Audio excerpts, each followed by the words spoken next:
Okay. Okay.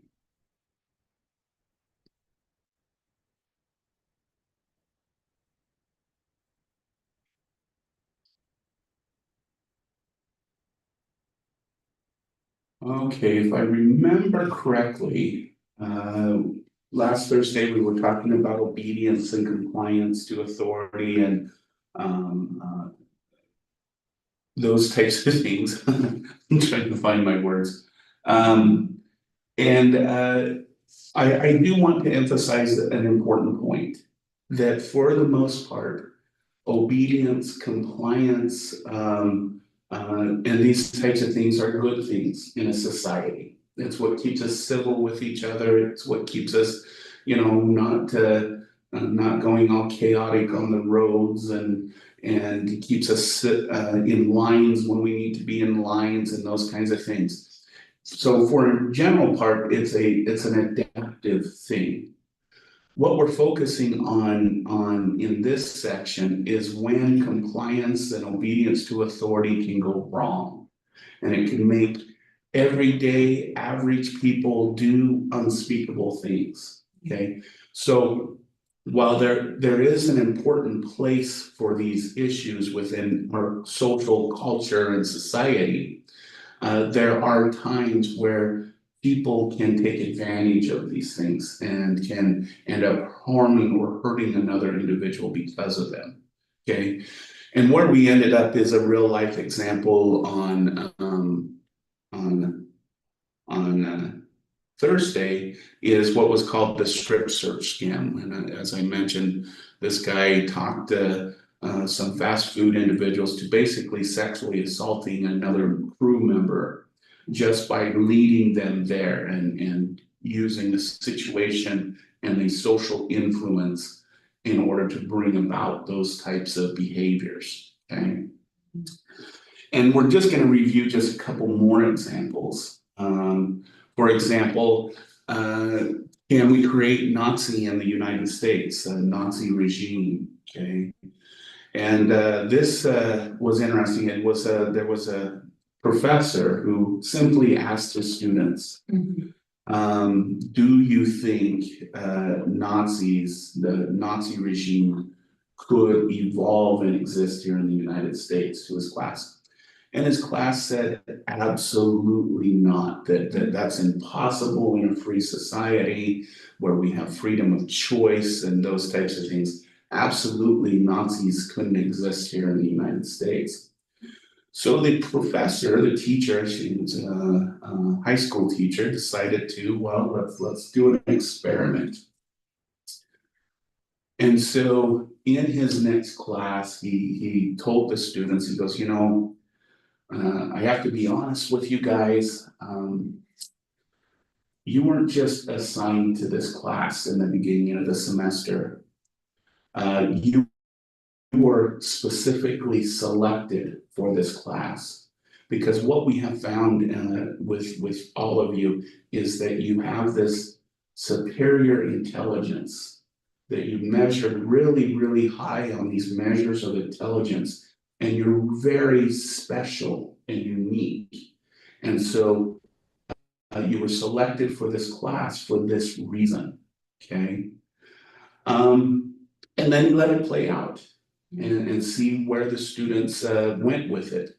And over the course of the semester, they started wearing the same shirts. They actually had armbands to display who they were. They created their own flag. They started bullying those who were not them. They started to get people who were the what do you call them, the tough guys in the group that intimidate others. They started to develop those individuals who would go and purposely bully and harass and sometimes physically assault students who were not part of that class. And they really came to believe, and they started to write a manifesto about how they should conduct the school, how the school should come to them for consultation, and all of that stuff. So is it possible to create Nazis in the United States? Well, by this example, yes, at the end of the semester, the teacher said, I want you all to meet your supreme leader. He's gonna be here for a special event. And they went and they decorated the gym and all of this kind of stuff. And the teacher, to provide an example to the class, wheeled out the TV. And he says, okay, you're about to talk to your supreme leader. And he took he had a curtain over it. He undid the curtain, and it was one of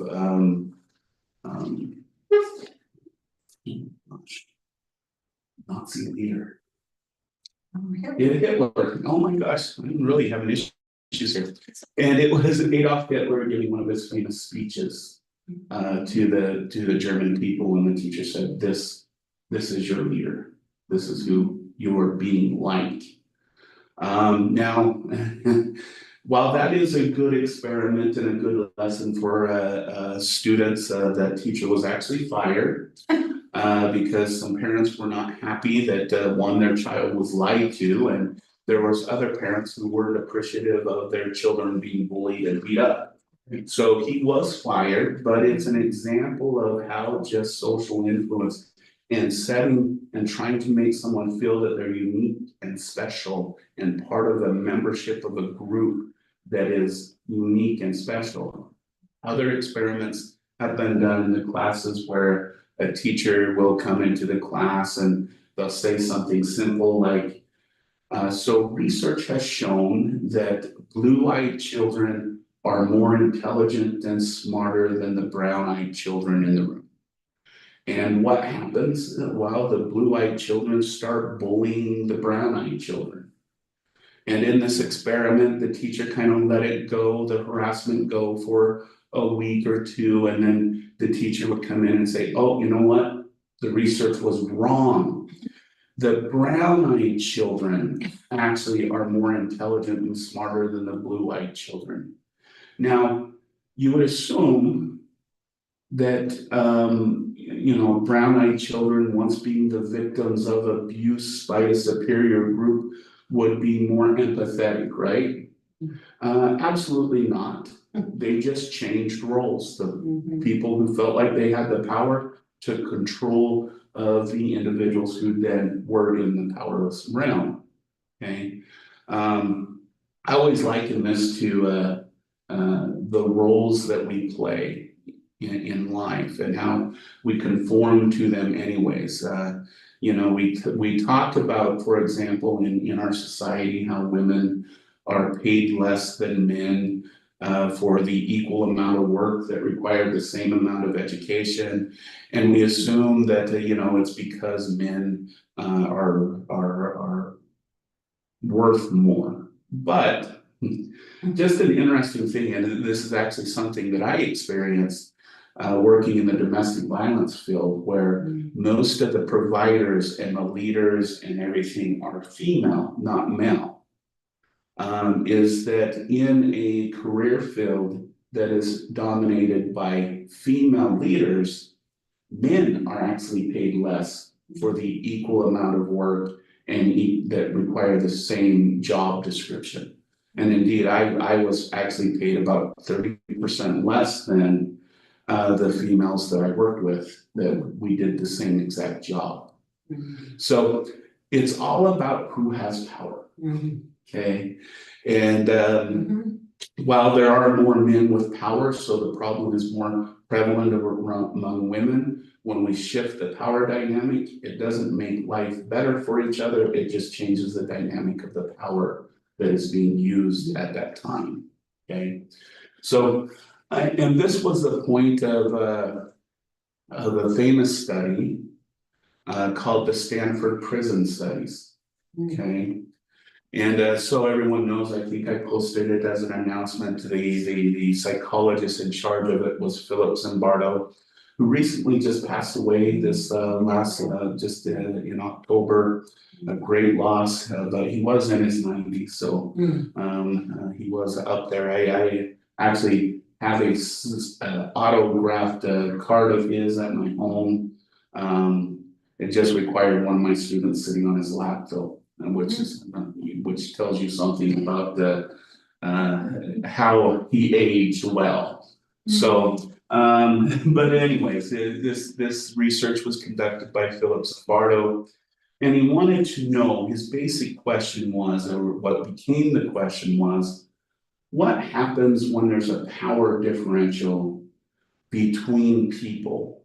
Okay, and obviously, one of the biggest places where there's a huge power differential is in jails and prison settings.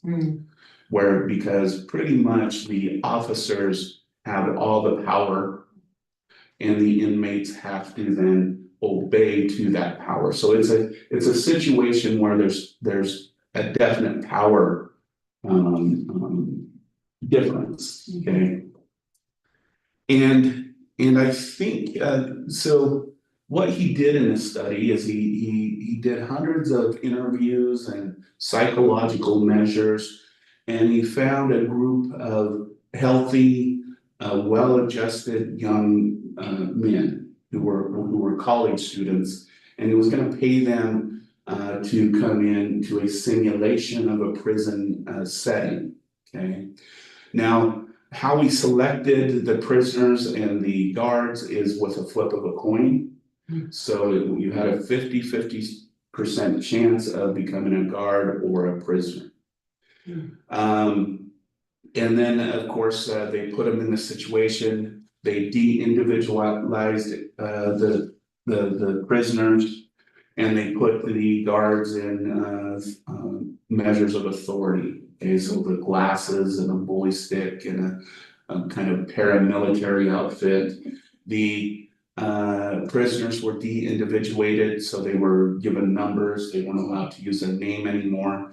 They were put in kind of these humiliating smocks, kind of dresses, and they were made to wear pantyhose for a hat to make it so that even by their hair they weren't individualized anymore. Okay, and he wanted to know over a 2-week period what would happen when there's no kind of oversight or rules. The only rules is you couldn't physically assault a prisoner. That was basically the only rule that the guards were given.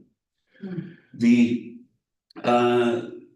experiment was supposed to last 2 weeks. It ended within the first 3 to 4 days because the prisoners were having psychological breakdowns. In fact, one of them was released from the experiment because he had a psychological crisis due to the stress and the humiliation that the average, normal, based on a flip a coin, guards put on these prisoners. They had them act out humping each other. They stripped them naked. They humiliated them. They did all kinds of horrible things that they didn't need to do because their basic thing was just to keep order in the Stanford prison. But they ended up humiliating them and hurting them and all kinds of things that was degrading within 36 hours of starting the experiment. Okay. The interesting thing on the prisoner end is at the beginning of this experiment, the prisoners, anyone could leave the experiment whenever they wanted to. In fact, the prisoners could have used that as a threat. If you don't stop harassing me, I'm just going to leave. They could have said that at any time. But they got so ingrained into that prison role that they forgot they had that freedom to make that choice.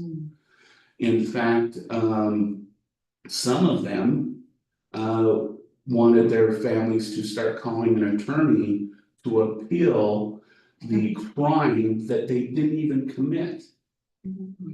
And to get a judge involved because they didn't feel like they had that free will to live that captive situation.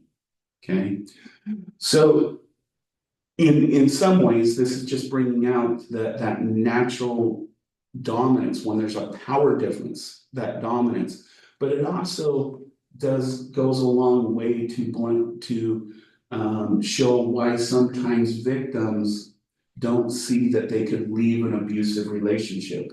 or someone who is being sexually trafficked or put into slavery, how in a lot of those situations, it doesn't take a chain and a whip. It just takes the power of the situation to get the person to stay there and to be in that situation. If you look at a lot of sex trafficking, they don't have to beat the young girls. They don't have to harm them. They have to give the threat of that ability, and the girls will stay there unsupervised. Yeah. With no one around. They'll stay in that position. In a lot of ways, the other psychological term for this is learned helplessness, where you don't feel like you have the power to get out of a situation.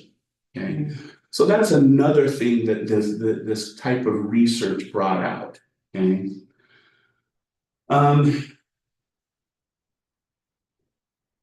and even when we don't have much to do with what's going on, we can be induced into violence. Okay, so in Germany, there is a area where people live, but it's an extremely isolated area because the area is surrounded by mountains, and there's literally one road in and one road out. Okay, and so during World War II, this community really didn't pay much attention to the war. They just, it was something else beyond their mountains. And they really didn't get into the Nazi kind of rhetoric and all those kinds of things. They were living next door to their Jewish counterparts and neighbors, and they had dinner together. All this happening in the midst of World War II, where outside of those mountains, the Jews were being taken to concentration camps and killed and eliminated. Well, coming to the end, of course, the German army is losing people to fight for them. So the German battalion went into this mountainous area to kind of recruit more soldiers for the German cause. And they came in here and they saw that Jews were still in their homes, still had their stuff. And the battalion that went in, and I also have to say, this is a very aged place. Most of the individuals were elderly. So this is not a young community. This is an aged community. And the battalion basically said, "Are you German? Do you consider yourself German? Because this is not how a German is." Okay. And those elderly men, those elderly family men, helped and killed at point blank 38,000 of their neighbors and helped deport 45,000 of them to concentration camps by questioning whether they were truly German or not. Okay. Indeed, statistically, 90% of the elderly men in that community did it on blind obedience to the German authority. Okay, so this is just another example that you don't have to be indoctrinated into something.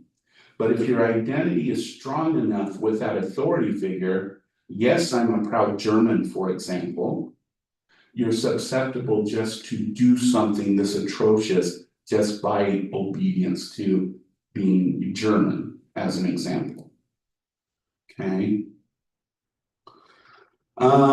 People have often questioned this. Are suicide bombers, are they mindless fanatics, clueless, or are they mindful martyrs? And so to answer this question, we looked at, I think it's over 5,000 or 400 Al-Qaeda members that we captured or surrendered. And we looked at their background. Now, all of these were set to be suicide bombers. When they were captured, they were heading to the place where they were going to blow up themselves. So these were individuals who were captured in the act of trying to carry out a suicide bomber. But let's look at these people. 75% were middle to upper class. 90% of them had caring, intact families. So these weren't people who came from dysfunction. 2/3 had gone to college, 2/3 were married, most had children, and the majority of the jobs were things in science and engineering. Okay, so it kind of breaks this idea that people who do this are mindless. They're obviously educated, come from non-traumatic pasts. They have intact families, all of these kinds of things. So what makes them become a suicide bomber? And a psychologist named Thomas Joyner said that there were two basic processes that were going on for these individuals. The first one, of course, is conformity and social power, that need to belong and connect with someone else. The second thing that needed to be in place is the needing to feel effective with or to influence others, okay? So these individuals did this because in that religious belief, if you sacrifice yourself for your God, your family will reveal you. They will honor you for all times. You'll be seen as the martyr for your religion or your religious belief. Okay. And so these people wanted to be effective. They wanted their families to honor and respect them in that. They didn't do it because they hated Americans, for example, or they hated Jews. They did it because they were doing something for their group that would make them be revered and thought of. Okay. And so you didn't even necessarily need hate. If you think about this, people who are suicide bombers, they don't necessarily have to hate the people they're going to kill. They just need to feel like if they do this, they will be revealed as good, strong, ethical, and moral individuals. Okay, so no thought of hatred needs to be to get someone to feel this way or to act in this way. So something to think about when we think about individuals, for example, if we go back to the time of slavery, there were many Southerners who didn't own blacks. In fact, the majority of people in the South couldn't afford a slave. It was only the larger plantations and stuff that could actually afford slaves. But the non-slave owners who just wanted to be revered by the ones who did own slaves would do just as much lynching, just as much beating, just as much hate crimes as those who did own slaves. Not necessarily because they had an opinion about Black people, but because they wanted to be thought of well by the other white slave owners or white people in the South. So it didn't necessarily even take hating a Black person to lynch them, which is kind of a thought experiment I would encourage you all to do, because I know we've all engaged in behavior towards someone that later we go, why did I treat that person that way? And if you analyze it, it was because you were trying to make yourself feel good, look good in front of some other group that was up with power in that situation, and didn't necessarily have to do anything with whether you're a bully, whether you hate someone, whether you think ill of someone. It just takes the social pressure to engage some people into doing awful things. Okay. All right. Well, get to that in a little while. Okay, so let's talk, so that's conformity, obedience. Let's talk about compliance. So this is when you actually do something at the request of another person or a group, okay? And so there's some techniques that are used in sales and in a lot of other places that are used. And my hope is that you'll see these things happening before you purchase your next car or your next house or your next big purchase, so you don't end up getting screwed, okay? So these are how, or if, I always say this, if you, well, let me explain this. The first one is the foot in the door request, okay? So let's say you want pizza tonight, but you know your roommate or your partner or your spouse, they've been spending a lot of money on food, and but you know you want them to get you dinner and whatnot, and how do you increase the chances of getting that pizza? Okay, go home and ask for a steak dinner. Okay, you know they're gonna say no, but ask for a steak dinner. And when they say no, go, okay, how about just some pizza? I guarantee you, you're increasing your chances of getting that pizza by quadruple. Okay. And I promise you, you'll probably end up with a pizza. Okay. This is what's called the foot in the door technique. This is where you start. Oh no, wait, this is the door in the face technique. Sorry, this is this first one.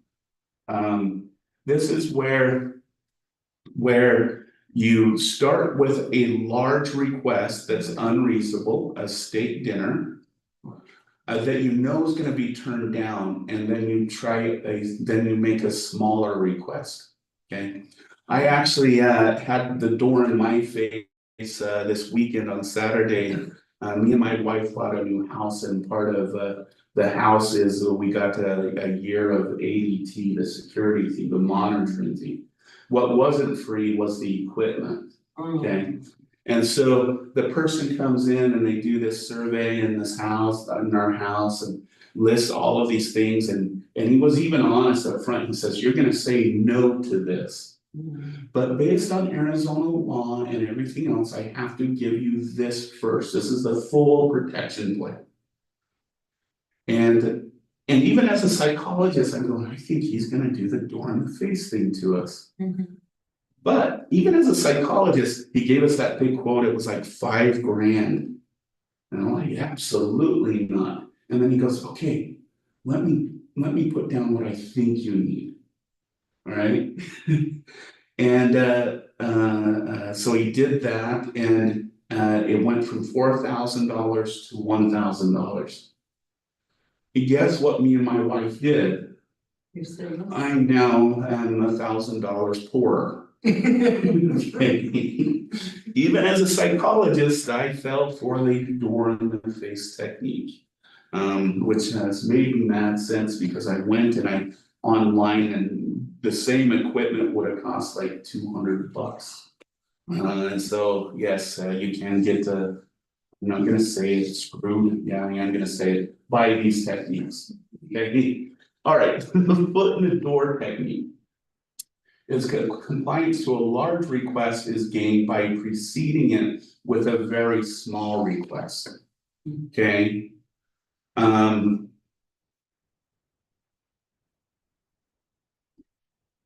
So the research on the foot in the door technique, okay, let's say you want to put a public health sign on people's lawn. I think in the research they did driving safe thing, big driving safe, and they went to these people's houses, and they had this huge sign, and they just simply asked, can we put this sign on your yard for a week? And of course, with that large gaudy sign, I think it was only like 10% said yes. The other 90% said absolutely not. Okay. But what they did instead is with some other homes is they went in and they said, would you put this small window sticker in your window and display it? Okay. And then they went back the following week and they said, since you have that small one, would you mind putting this large sign in your yard? Okay. Compliance went from 10% to I think it was 68%. Just by making that small request in the beginning and then going after the big request later. Okay, so foot in the door is when you start with something small and then try for something bigger. The door in the face, which actually works better than foot in the door, is when you start with a large unreasonable request and then request the smaller one after. So I hope everybody has pizza tonight. Um, and then there's some other ones. The other one is the ball and the low ball technique. This is compliance to a costly request is gained by first getting compliance to an attractive, less costly request, but then regaining the original one. That's spelled wrong, isn't it? This is if you know watching commercials. This is where you get that introductory offer, like we will your first month for this meal plan is 70% off, and then after that it goes up to the regular price. I just got out of my introductory phase of Disney Plus, and now all of a sudden it's like double what I've been paying. This is called the lowball technique. Is they got my subscription at a smaller price, and then they upped it once they knew that they could do so. If that makes sense. Okay. And then there is the famous commercial one, and that's not all technique. This is compliance to a planned second request with additional benefits to gain presenting the request before the response can be made. Okay, so the way this one works, and if you notice this on commercials, they will introduce a product. And before even in your head, I want you to kind of do this next time you're watching one of those commercials. Even before you're saying, no, I don't want that, or, oh, that's interesting, they say, and that's not all. They time that very purposely because they're timing it before you can say no. If you've ever noticed that, I tried this last weekend as I was getting ready for this lecture, and it's true. I could not say no before they said, and that's not all. Okay. And that's the trick about this technique is it has to be done before the person has made a solid decision about the product. So, and so, you know, you get to double this knives or whatever it is for buying the product. Okay. So that's not all technique. Okay. Wonder if that would work with dating. You know, you're asking someone out and you say, hey, do you want to go out Friday night? And that's not all. Not only will you get a movie, but I wonder if that would work. I don't know. One of you single people who are dating, let us know. Okay, so what we've been talking about is usually a small group, an authority figure, authority base, making requests. What about in social groups where there's not really any power differences or anything else? How are we influenced by just the mere presence of other people? And this is what's called group influence. And we have a couple things, and again, as stress and ambiguity increases, the propensity to use these social influences towards our behavior increases. Okay, So social facilitation, and this is just a basic definition, the presence of others leads to heightened arousal in which performance of simpler familiar tasks is improved and or performance of a more difficult task or unfamiliar task is adversely affected. Okay, so social facilitation is this idea that we do things better in a group. Okay, but what research has shown is that yes, with simple tasks, we do perform better in groups. Okay, but the more complex the task comes, or the more ambiguous the task is, group facilitation becomes less and less effective. Okay, you probably have heard the term that in a group we capitalize on intelligence, right? So we bring more diverse ideas into the situation. But what we actually have learned is groups don't make any better decisions than the most intelligent person in the room would make. Okay, so for the most part, it's not about the group, it's about the members of the group that make performance. Okay, so that's social facilitation. Now, we all probably, because all college students and whatnot, understand what social loafing is. So I'm willing to bet you all have had one of those lovely group projects where there's a group of 5 of you and 2 or 3 of you do all the work. Right? We've all experienced this.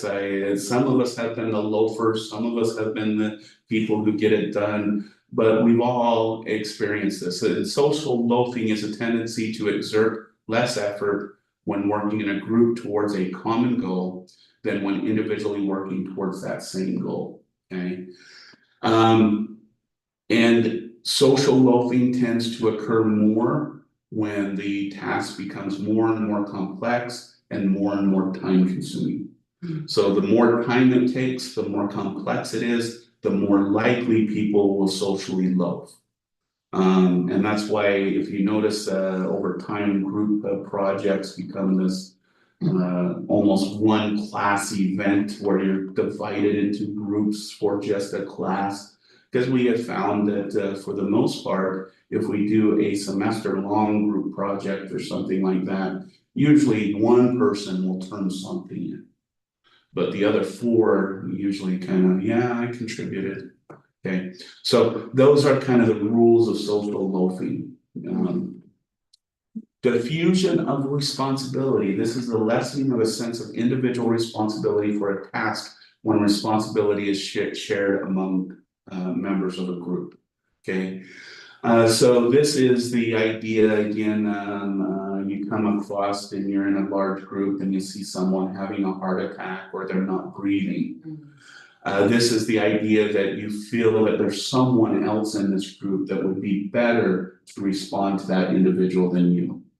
And you diffuse that responsibility to everyone else so that you don't feel like you're personally culpable for what happens to the individual. Okay? This is called diffusion of responsibility.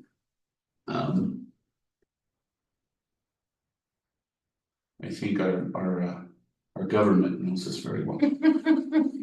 Just a little political note on that one, but and then there's a few other things that we know. I mentioned the Stanford prison studies, and we talked about de-individuation.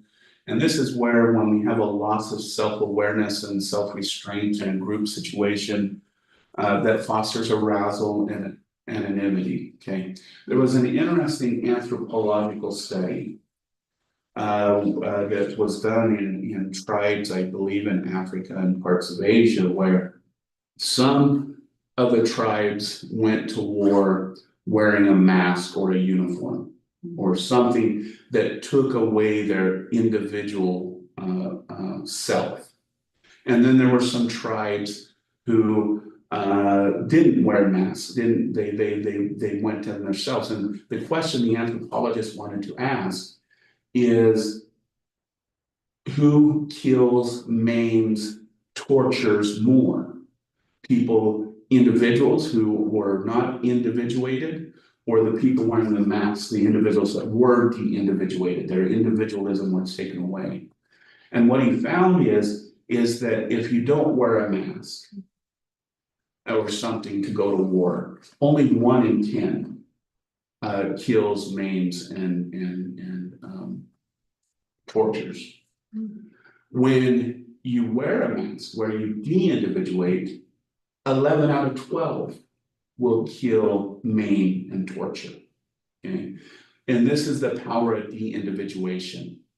And when you become a member of a group, this also has been used to explain things like mob behavior. When a crowd starts to act as almost its own organic unit and goes and destroys property and all those kinds of things. That's another form of de-individuation. Okay. Group polarization. This is the strengthening of a group's prevailing opinions about a topic following group discussion about the topic. Okay, so group polarization can help happen in 2 ways. One, it could be, Trump supporters and Harris supporters, each in their own room discussing Trump policies or Harris policies, and that will create that in and of itself will create a more extreme view of the group.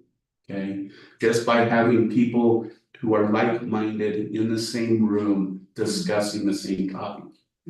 Interestingly, group polarization happens also when a member of the opposite group goes in and gives their perspective to that group. So a Harris supporter goes to a group of Trump supporters and provides their view about policies on the Democratic ticket.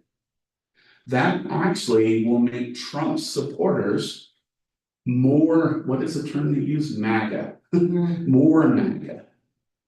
And likewise, if a Trump supporter came in and talked to a bunch of Harris supporters, in the end, that's going to make the Harris supporters and the Democratic supporters more liberal, more on the Democratic left side of the road.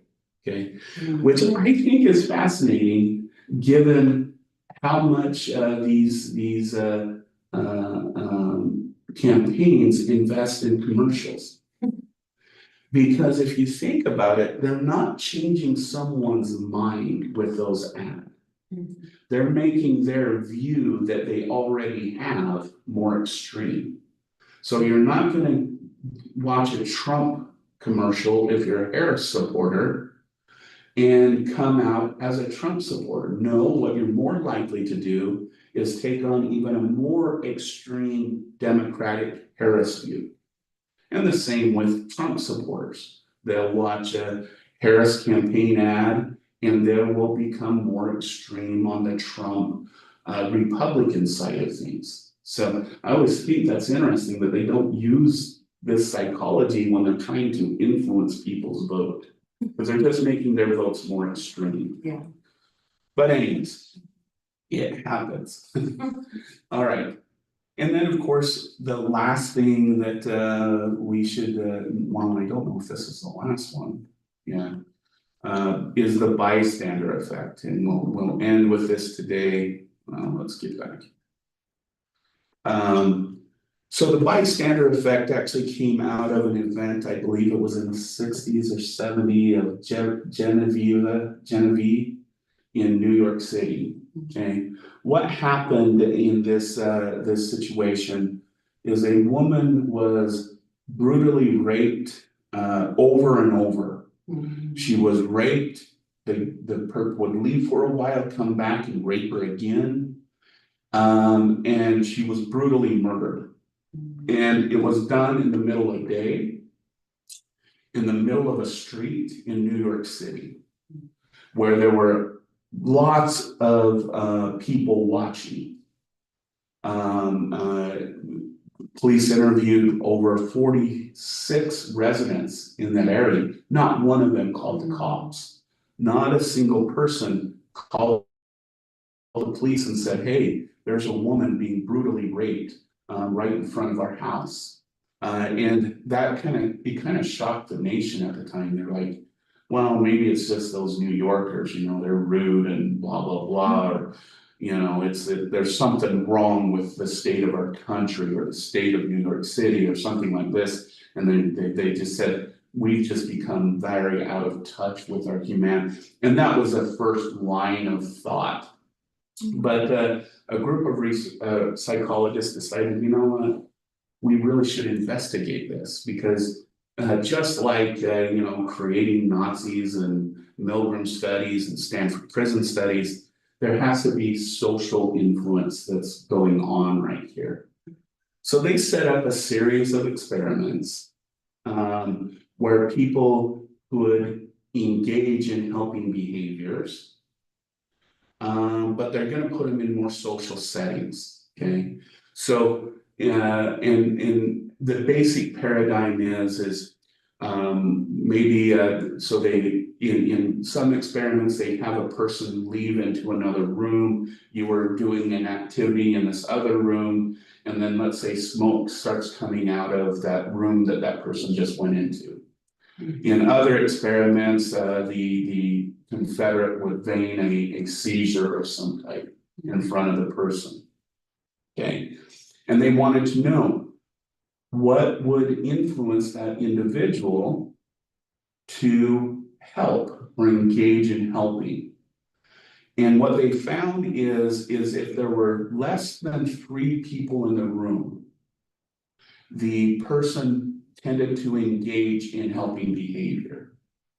But if there was more than 3 people in the room, the participant was less likely to engage in helping behavior. In fact, by the time it got to about 10 people in the room, the participant in the research didn't help at all. And this is what I meant by last Thursday. If you're going to have a heart attack, have it in front of less than 3 people. Don't have it in the middle of Tucson Mall, or if you're at the convention center or don't do it there, okay? If you have the choice of where you're gonna go, just a suggestion. Because what we have found is that it's kind of this diffusion, what's called diffusion of responsibility. It goes back to that idea that I talked about earlier, that there must be someone who's more competent. Someone else must have called the cops in Genevieve's situation.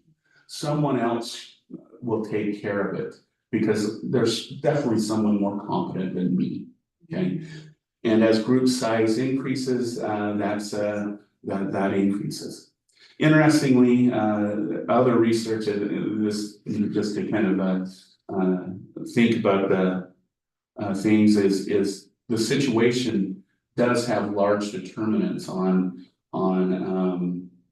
whether or not we engage in helping behavior beyond the number of individuals. For example, the color of the shirt someone is wearing. I know this sounds strange, but you're more likely to be helped by somebody if you're wearing the color red. Okay, and I told the class once this, and one of my students wanted to do a student research on it. And so she did, it was kind of funny. She had a red shirt and she had a pink shirt and a blue shirt, okay? And she randomized the days that she wore these different colored shirts, but she walked down the hallways of the school and she would drop her books in front of someone, okay?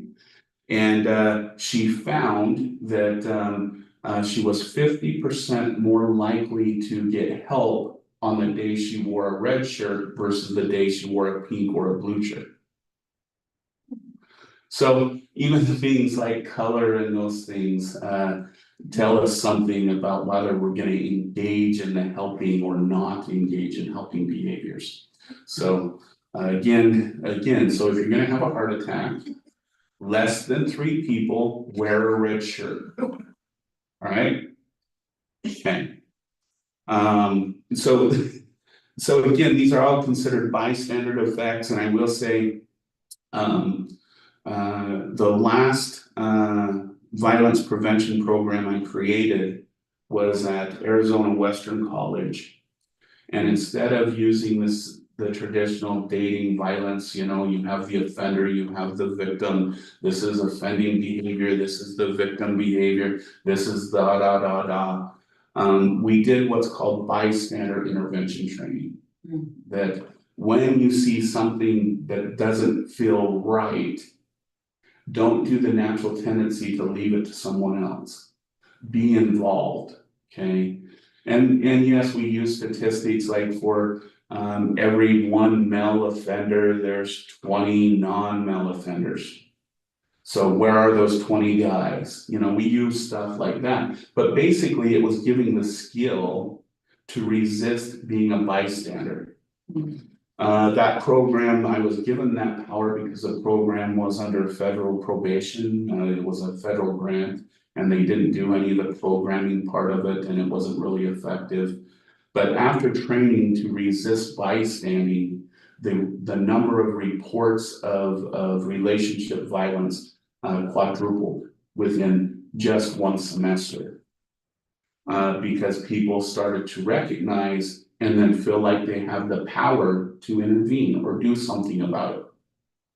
So so there are ways we can resist the bystander effect, so that we actually engage and do the right thing versus just walking by blindly. Okay. All right, let me see. I think all this we've already talked about. Social loafing, de-individuation, group polarization. All right. Okay. And this is again, the group polarization after discussing something like prejudice. You have a prejudiced person come in and talk about being prejudiced, it'll make the low prejudiced people less prejudiced. You have someone saying, hey, you're prejudiced, you'll become more prejudiced. So that's an example of group facilitation. I did want to mention, and I think I mentioned in this class before, and we'll end with this today, is what's called the Shelley studies. Is do we choose to be prejudiced, or are we wired to be prejudiced? And this is a question that the Shelley studies wanted to know as part of group process. So we measured people, and there were people who measured high in prejudice and people who measured low in prejudice. And we had them in a situation where they could or be who they were. And of course, people who measured low prejudice in a natural kind of setting would act low prejudice. The high prejudice people, not surprisingly, act high prejudice. Okay, so that's kind of the no duh part of this. When we asked people to act prejudice, yes, low prejudice people, when asked to act prejudice, would act prejudice.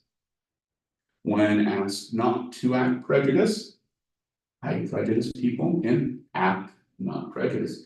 I think a lot of this is kind of the no duh part of this. The question that Shelley wanted to really investigate those, so these are what we call controls. These are kind of the no duh parts of the experiment. But what happens when we introduce what's called a cognitive load? Meaning that we reduce the ability for someone to consciously think about how they're acting towards someone else. So, and I do think I mentioned this in this class before, maybe it was the previous class. Anyways, we'll talk about it anyways. So what we had them do is we actually went them to a hallway.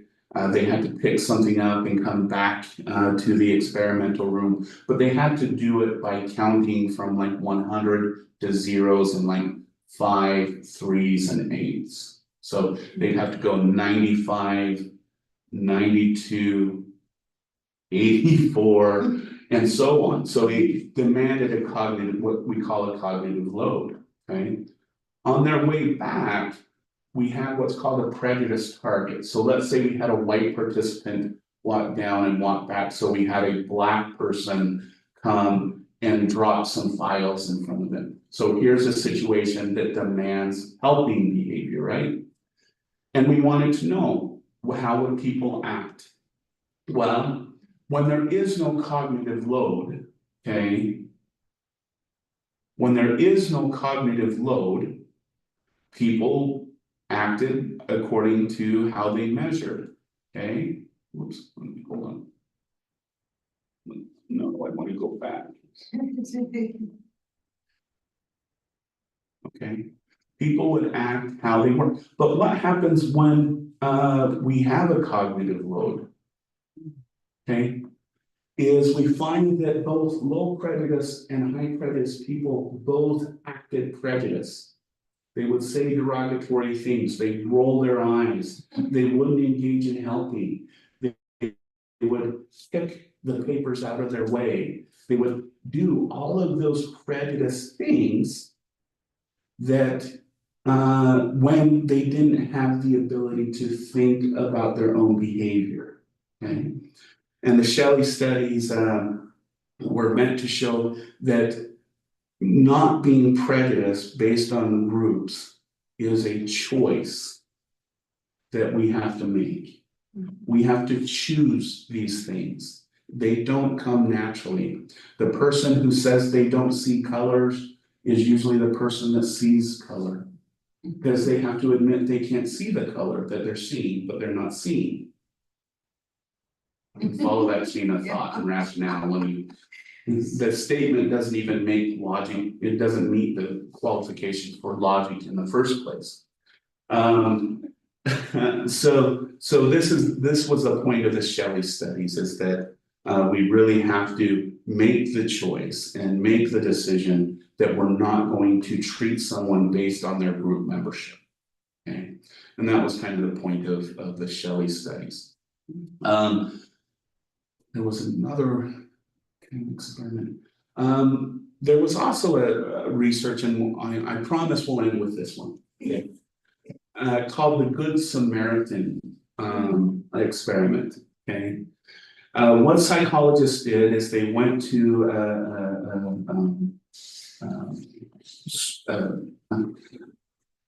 where a person learns to be a pastor, seminary school, and they said, you know what, we need you to give a talk on the Good Samaritan. So here we have seminary teachers, students who are giving their life to helping others, and they're giving a lecture on the Good Samaritan. Okay, so this is what we're going to do to them. Let's say the talk, we said that they're getting their talk ready on one part of the campus, and the talk is going to be on the other side of campus. Okay, on the other side of campus, just in front of the door, there's going to be someone who needs help, needs some assistance. Okay, so here we have good people, seminaries, they're dedicating their life to it, and they're about to give a talk on helping others. Okay, so let's say it's at 1 o'clock, and right now it's like 11:45. We tell the lecturer, we say, oh my gosh, we screwed up.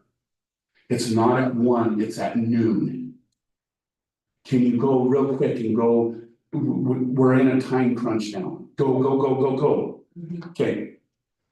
In that situation, no seminary student stopped to help the person who needed help. In the situation where they had all the time in the world to make it to the lecture room, so they left at noon and they needed to be there by 1, about 60% stopped and helped the person.